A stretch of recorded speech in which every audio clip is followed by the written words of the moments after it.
Übrigens der einzige Hund, der mit seinen Zähnen trommeln kann. Zeig uns das einmal. Ja, boah. Check it, do it, yeah, check it, get it, do it. Sag mal, was passiert, wenn ein Hund euch streicheln möchte?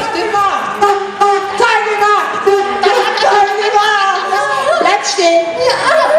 Dreh dich weg vom Mund, hör um Himmels Willen zum Zappeln auf, nimm die Arme runter, die Ohren auf, lass die Luft raus. Jawohl. Seht ihr, was passiert? Dem Hund ist langweilig geworden, da ist nichts mehr lustig, der geht einfach weg.